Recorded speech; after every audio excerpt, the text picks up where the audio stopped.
It implies that the lobby is only comprised of Jews. The fact is that there are a good number of Jews who Right. are opposed to the policies that the lobby is pushing and in no way could be considered part of the lobby. Furthermore, there are these Christian Zionists in the land who are deeply committed to Israel, who are part of the lobby. The problem here is when you start talking about the donor class and you talk about what's going on today with all the influence that the donor class is putting on politicians and university presidents and police officials to act against the protesters, that donor class is basically rich Jewish businessmen.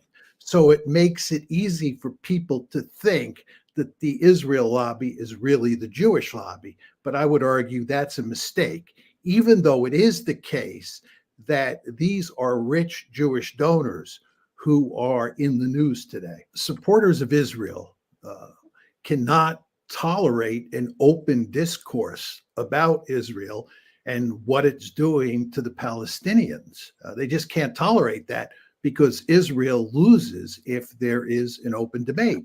So, what the lobby is doing is going to enormous lengths to shut down the discourse, to do everything they can to end the protests. And if you read this amazing article in the Washington Post today about the efforts of rich Jewish donors to shut down the protest, you see this behavior clearly laid out in great detail. In fact, it's thoroughly documented. And again, what they're doing is just trying to shut down the discourse, which is another way of saying suppress free speech. Some of these other cases where you can see evidence, for example, in the Harvard case and in the Columbia case, but there's no hard evidence of the lobby's influence in the case of Chicago. But I'd be willing to bet a substantial chunk of money that enormous pressure was brought to bear on the Chicago president to end these protests as quickly as possible or to tear down the encampments. And he did that. And I think he made a fundamental mistake of the fact that I wrote the Israel Lobby article and book. And I am, in a sense, radioactive. And therefore, if he called me, that would cause him all sorts of problems. But the truth is, he should have called me. And by the way, I think in the Harvard case, the Harvard president who was thrown overboard by the lobby, Claudine Gay, Right. he would have been very smart if she had talked to Steve Walt at great length at the beginning of the crisis, because Steve is very wise about these issues, and he could have told her all sorts of things about what was coming and how to act. The lobby is just so powerful here. I mean, they ended up not only pushing Claudine Gay overboard at Harvard, but they pushed the Penn president overboard. And I think there's all sorts of evidence that the Cornell president, who is now resigning, is resigning over this issue. It shares our values. Israel shares our values, that it's a liberal democracy, that it's a strategic asset, and that we benefit greatly from supporting Israel. And all these charges about Israel being an apartheid state and engaging in a genocidal campaign against the Palestinians is sheer nonsense. That's the argument that the lobby wants to make so that the United States and Israel remain joined at the hip. But all of that's nonsense. The idea that Israel is a liberal democracy that shares our values, might have shared our values when you're talking about the Jim Crow South, but it certainly doesn't share our values today. And it's not a liberal democracy. This is a country that's not liberal at all. And if you look at the Palestinians in Gaza and in the West Bank, you can't even call it a democracy. And if you look at what's going on in Gaza today, what is happening is that an apartheid state is engaged in a genocidal campaign against the Palestinians. And this is a message or a story that Israel's supporters absolutely do not want to be pervade in the mainstream discourse. And they're therefore doing everything they can to shut it down. It's an albatross around their neck. We need this conflict in Gaza like we need a hole in the head. The United States has long been interested in trying to get a two-state solution in the Middle East so that the Israelis and the Palestinians can live side by side in a relatively peaceful situation. And we've been unable to do that. And as long as you have an apartheid state where the Israeli Jews dominate the Palestinians inside of Greater Israel, you're going to have trouble for as far as the eye can see. You're going to have a first intifada, a second intifada, and you're going to have an October 7th. So we've worked hard to, put this situation to bed and create a stable Israel, but we failed, and the end result is we have all this trouble, and it does not play to our advantage. In 2005, Ariel Sharon pulled Israeli settlers and Israeli troops out of Gaza because Sharon understood that the Gaza Strip was a hornet's nest and that Israel was best suited to be outside of it. The idea was to turn it into a giant open air prison, which of course is what they did. But if you look at what's happened now, the Israelis are back in Gaza, and they're basically going to have to run Gaza because there's nobody else that they're going to let in to run Gaza. And they're basically back in the hornet's nest. So they're in real trouble on that front. Furthermore, if you look at what's happened with regard to the conflict with Hezbollah, the exchange of rockets and missiles in northern Israel, and if you look at the exchange between Iran and Israel between April 1st and April 19th, what you see is that the Israelis did not have escalation dominance as they have had in the past. Iran was able to target Israel with a massive number of ballistic missiles, cruise missiles, and drones. Not many of them got through, for sure, but it was a massive attack. And Israel, when it retaliated on April 19th, only retaliated by attacking one radar inside of Iran. It was a very small, very minor response.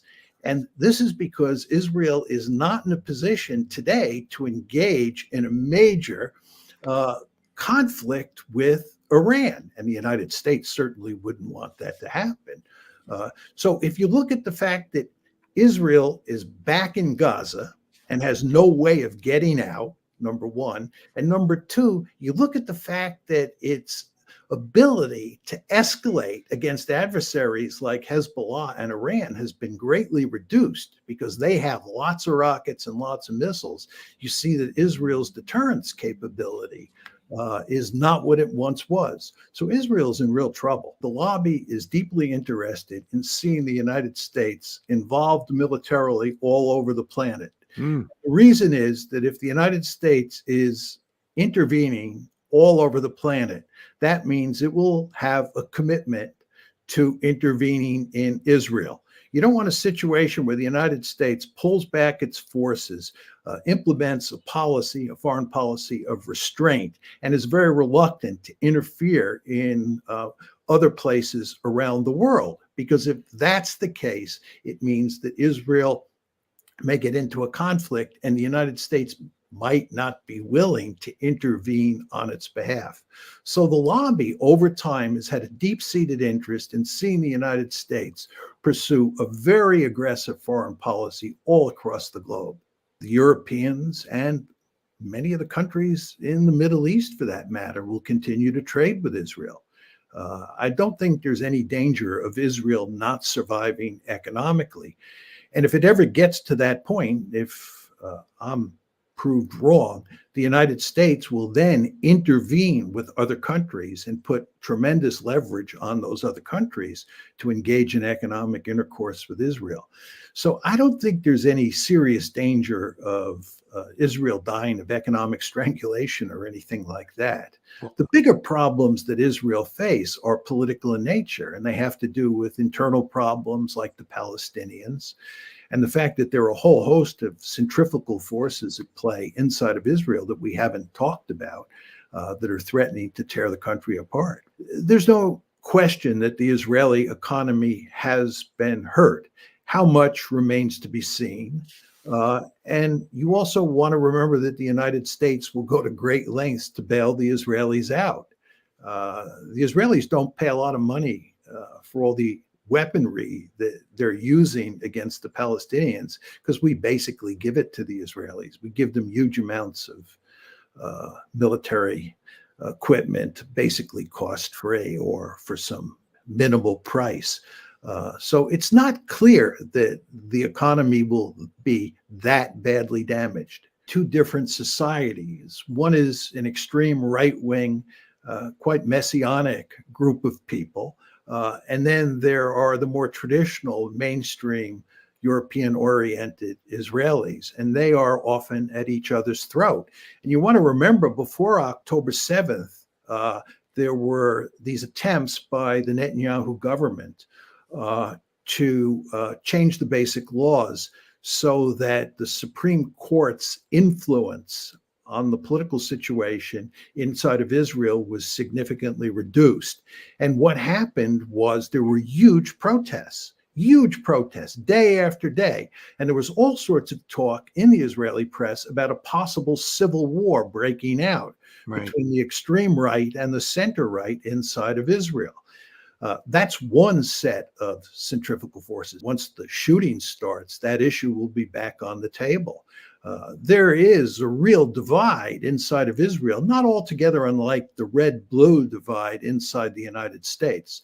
I don't want to argue that the center-right in Israel is liberal the way the blue side is in the United States, but there is a huge difference between people on the far right inside of Israel and the center-right. And by the way, Benjamin Netanyahu is basically center-right. He has people who are far to the right of him inside his cabinet. But that divide is not to be underestimated as a source of trouble, to make sure this war keeps going so that he can remain in power. I don't think he has any interest in ending it anytime soon, because if he does end it and Hamas is not defeated, and let's face it, he's not going to defeat Hamas, then he's going to be in real trouble and his government will probably fall apart. For purposes of Netanyahu staying in power, it makes more sense for him to say that before we get out of Gaza and before we end the war, we have to categorically defeat Hamas. And because he can't categorically defeat Hamas, that means the war will go on forever. And if the war goes on forever, that minimizes the chances that he'll be thrown out of power anytime soon. So he's clearly somebody who doesn't have an interest in settling this one soon. There's no solution that I see to this conflict between the Palestinians and the Israelis. The point is that sometimes the shooting stops and you have a long pause. Again, think about Intifada 1, Intifada 2, and then think about October 7th. These happened at different points since the late 1980s. And in between, you had periods of, and I'm choosing my words carefully here, relative peace. So at some point, the war in Gaza will end, the shooting will end, but the conflict, the basic conflict, will remain intact. And somewhere down the road, you'll have another uprising. But what Netanyahu wants to do is he wants to fuel the fires that keep this conflict going for as long as possible. Because once it stops, then he will face a day of reckoning, and he doesn't want that. We view them as mortal adversaries, and what we've done is drive them together. And we knew that they had become close allies. But when you see this meeting taking place in Beijing between Putin and Xi Jinping, they're going to work together to thwart the United States at every turn. They've issued this large communique that makes it clear that they are determined to work together to undermine the United States' efforts to hurt them. Quite prominent demonstration of how close the two sides have become. Explain to the world, including the Chinese, that he is not aggressive vis-a-vis Ukraine. And the reason that the Russians have launched this new offensive into the Kharkiv Oblast towards the city of Kharkiv is he is saying because the Ukrainians were using Kharkiv as a launching pad to hit the Russian city of Belgorod. So, what the Russians are doing in Putin's story is they're engaged in self defense. They have moved into Ukraine, into Kharkiv, for the purposes of creating a zone that will allow them to protect themselves from Ukrainian attacks. That's what he's doing. This is for public relations purposes. The Russians, in addition to moving westward in steamroller like fashion, have now invaded Ukraine from the north. This is what Putin is talking about. This is the invasion into the Kharkiv Oblast. And my argument for a long time has been that the Russians would inevitably invade Kharkiv and that they would try to conquer Kharkiv and make Kharkiv part of Russia, just the way they've annexed those other four oblasts and they've annexed Crimea. So although Putin is justifying this invasion into Kharkiv as a matter of self-defense, protecting Russian territory from attacks from the Kharkiv region, I think it's actually much more than that. And I think the Russians are on the march, not only westward, but now they've moved into the Kharkiv region. And what you're going to see over the next few months is the Russians taking more and more territory in Ukraine. I think that they've been getting ammunition from places like North Korea. They've been getting drones from Iran. And they've surely been getting military equipment from China. Exactly what they've been getting is hard to say. Many people think that what they're really getting is a lot of sophisticated technology like microchips. But there's no question that the Chinese have a deep-seated interest in making sure the Russians don't lose this war. And they will do everything that's necessary to help keep the Russians on their feet.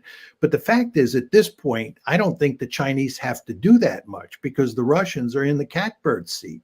The Russians are doing very well. You want to remember that the Russians have a very potent or powerful industrial base that has allowed them to produce the weaponry to stand up to the Ukrainians when they were being supported by the West with all sorts of fancy weaponry. The West can no longer supply them with that fancy weaponry in sufficient numbers, yet the Russians have continued to produce massive numbers of artillery shells, tanks, artillery tubes, and so forth and so on. So the Russians are now on the march. The basic neoconservative approach to the world, which is reflected in large part in American foreign policy, is in deep trouble these days. Look at what's happening in Ukraine. It's a disastrous situation from America's point of view. We're going to lose in Ukraine. And then if you go back to the Middle East where we started, the Israelis are in deep trouble. We're in deep trouble. We have no solution to the problem in Gaza. The Israelis consistently thumb their nose at us, and we can't seem to get them to do anything that we want. And then, as you point out, the Russians and the Chinese have jumped into bed together. They're now close allies. They're working together to do everything they can to thwart us. And they are part of the global South. They are part of BRICS. And there are lots of other countries besides the Russians and the Chinese who are deeply unhappy with us. And they, too, are causing us all sorts of problems. So American foreign policy today is in terrible shape. I found it hard to believe that he did that. He's the Secretary of State of the United States. He's not supposed to do things like that. I have the sense watching Blinken behave that he's clueless about what is required of him as Secretary of State.